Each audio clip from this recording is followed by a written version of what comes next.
Gênesis, do 1 ao 24, contém as principais mudanças doutrinárias de toda a tradução de Joseph Smith. Infelizmente, não temos tudo o que ele fez. Na verdade, temos só uma pequena parte. A maioria das mulheres citadas nas 4 obras padrão está contida no Velho Testamento. Retornando à leitura do texto, este é um volume complexo de se compreender, e um dos motivos é... E sejam bem-vindos de volta à Central das Escrituras. Eu sou Lynn Hilton Wilson, parte da equipe que tenta construir fé duradoura em Jesus Cristo, ao trazer luz e defender as Escrituras restauradas. E estou entusiasmada em recebê-los novamente. Shalom ao Velho Testamento. Nós vamos estar caminhando pelos passos dos nossos antepassados. E este livro é difícil, maravilhoso e árduo. Estou radiante por poder analisá-lo com vocês com um enfoque um pouco distinto neste ano, para 2026. Estava difícil encontrar um título e um dos meus auxiliares de pesquisa deu a ideia: servas, haréns e meretrizes. Eu dei uma pequena ajustada porque queria enfocar em algumas dessas vozes não ouvidas no Velho Testamento. Então acho que o título que gostaríamos de usar é Servas, Haréns e Heroínas. Encontrar o Messias no Velho Testamento. E ao percorrermos o Velho Testamento este ano, eu gostaria de trazer à tona essas vozes não ouvidas. Acho que a maioria das pessoas já ouviu sobre Adão e Eva, Sara e Abraão. Mas existem milhares de mulheres a quem nós nem sempre fazemos menção. Mas não quero falar só das mulheres. Gostaria de focar no objetivo mais profundo. De ver o Messias prometido. Lembrem-se, em hebraico, esta palavra significa o ungido, e na nossa língua falamos Cristo. Achar o Cristo, nestes textos, nos símbolos do templo, e encontrá-los nas vidas destas mulheres, que por vezes foram menos lembradas. Hoje, também estou animada para poder falar um pouco sobre a tradução de Joseph Smith e o livro de Abraão. Desejo começar com uma visão panorâmica e depois faremos um zoom mais detalhado para esta introdução. Como sabemos, o Velho Testamento tem 39 livros, mas isso é na Bíblia cristã. Na Bíblia hebraica, eles não a canonizaram, não fecharam o texto, senão até depois que o Novo Testamento foi fechado. E nas divisões do Velho Testamento, eles têm a lei, os escritos e os profetas. E como sabem, a lei são os primeiros 5 livros de Moisés. Nós os chamamos de Pentateuco, ou a Torá. Gênesis, Êxodo, Levítico, Números e Deuteronômio.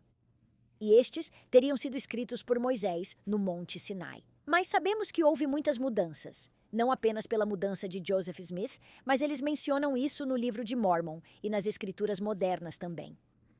Os escritos são livros como Josué e Juízes e Ruth e Reis. Também temos Provérbios, que é a poesia, o belíssimo Jó, e os Salmos, que são os hinos deles, as canções deles. Eclesiastes. Então, esses são os escritos. E então temos os profetas. Os profetas maiores são Isaías e Jeremias, tanto Jeremias quanto Lamentações. E então Ezequiel e Daniel. E então os profetas menores são 12, Oséias, Joel, Amós, Obadias. Vocês conhecem todos eles, até Malaquias. E eu também gostaria de dar ênfase às passagens no livro de Mormon, que se referem a esses textos antigos, e espero trazê-los à tona, além disso, porque acredito que o livro de Mormon é um dos melhores comentários sobre o Velho Testamento. Lembrem-se, o livro de Mormon também é um texto antigo. Ele data de 600 a.C. e é uma bela ligação entre os dois.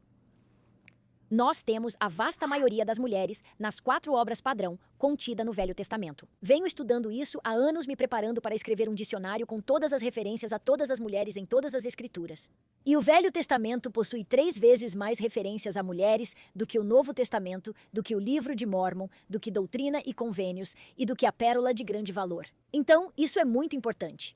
Na verdade, o Velho Testamento tem 132 mulheres com nomes. Agora, tenho certeza de que a maioria de vocês poderia nomear Eva e Sara, e Rebeca e Raquel, e consorte, Miriam e Ana, e muitas outras ótimas, mas 132 é a minha meta para este ano.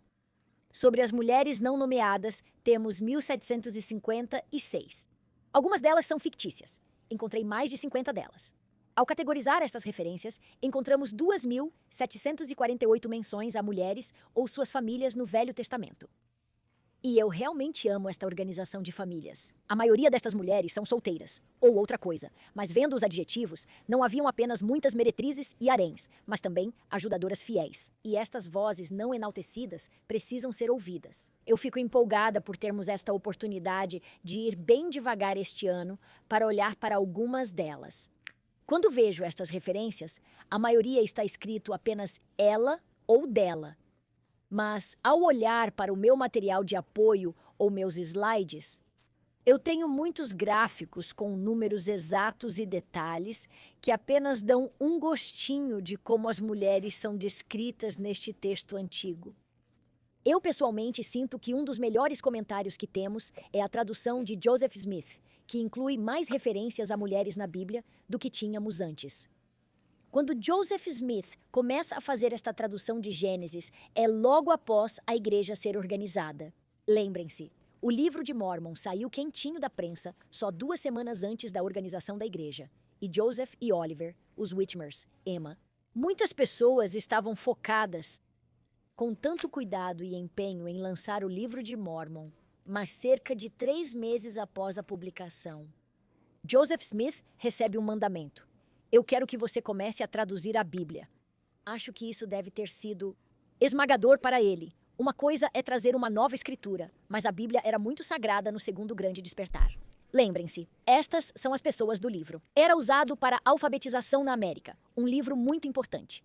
Mas Joseph obedece ao Senhor e inicia, e as coisas maravilhosas e surpreendentes que emergem dos primeiros capítulos do livro de Gênesis nos abençoam ainda hoje. E se você examinar toda a tradução bíblica, Joseph começa em Gênesis, avança alguns capítulos e o Senhor diz, pare, se mude para Kirtland. E ele continua um pouco mais em Gênesis, e o Senhor diz, pare e comece o Novo Testamento. Ele finaliza o Novo Testamento. O Senhor diz, não perca tempo com os apócrifos, volte para o Velho Testamento. Gênesis 1 a 24 contém as principais mudanças doutrinárias de toda a tradução de Joseph Smith. As maiores mudanças estão nestes primeiros capítulos de Gênesis 1 a 24, e estou feliz de olhar para eles hoje. E no ano passado, eu devo ter disponibilizado um link para o meu material sobre como os livros de Moisés e de Abraão surgiram. Farei apenas um breve resumo agora, mas esses vários escreventes que estavam escrevendo Moisés foram apenas um, Oliver Cowdery.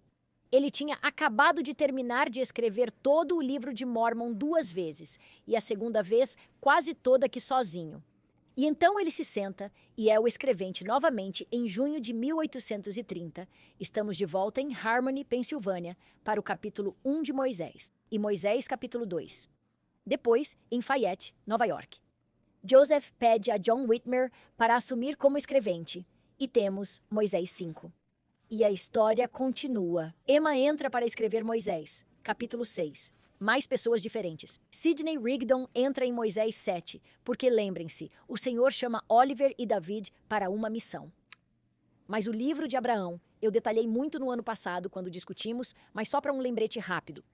Existiu um soldado italiano que estava lutando a favor de Napoleão, e assim viajou por toda a Itália. E quando chegou ao Egito, e Napoleão, começando a perder prestígio, foi rejeitado pelo seu povo na Itália. E ele é deixado lá como um refugiado e se torna um arqueólogo.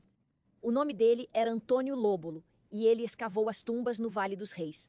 E ele encontra muitas coisas. E após a morte dele, ele tinha escrito seu testamento. E ele dá todas essas belas coisas egípcias a 2 famílias diferentes. O filho dele pega algumas e vai enviá-las para a América para vender após a sua morte. E lá, em um leilão, um homem, um jovem irlandês chamado Michael Chandler, os compra e ele os compra pensando que há algo dentro. E ele gasta $6.000. Era uma quantia enorme de dinheiro na época. E como você se lembra, ele não os vende muito rápido. E ele ouve falar de alguém em Ohio, interessado em textos antigos, e então ele vai até lá. Mas tudo o que lhe resta são só essas 4 múmias e alguns pergaminhos, e ele fica muito desapontado. Joseph diz, não posso pagar, você tem que nos dar só os pergaminhos. Ele diz, não vou separar.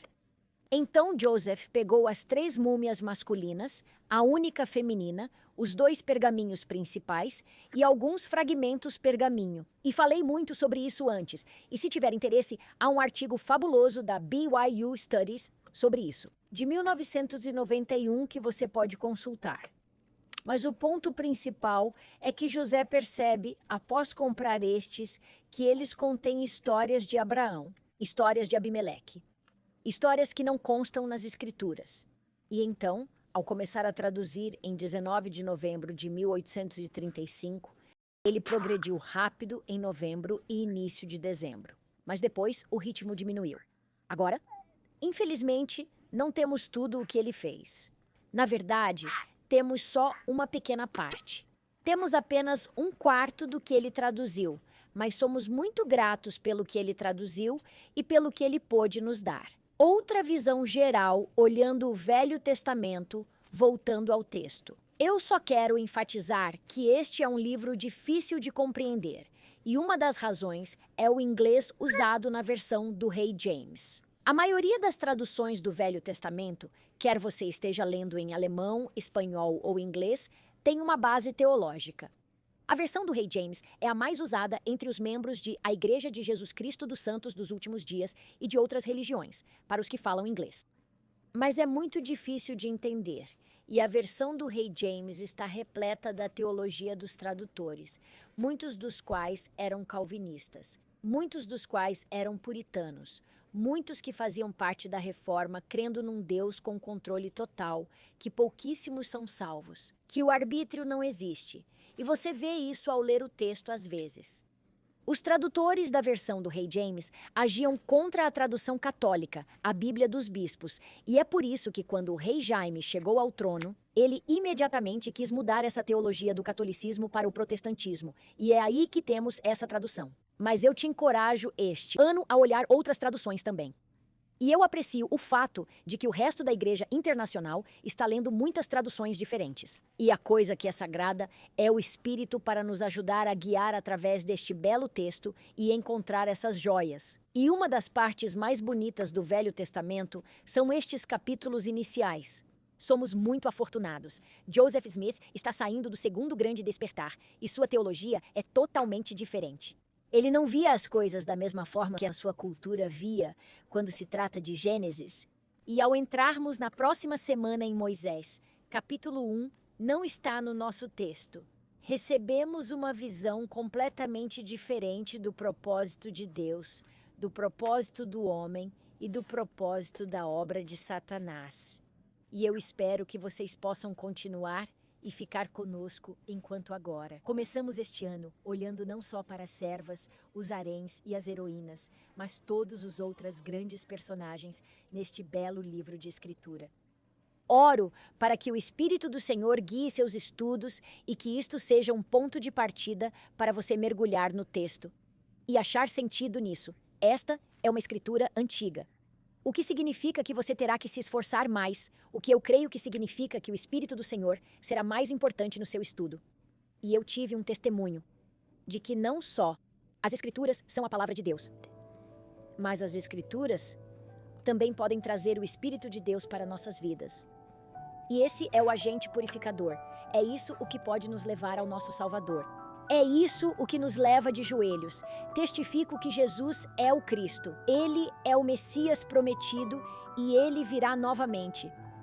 E deixo isto com vocês, em nome de nosso Salvador, Jesus Cristo. Amém.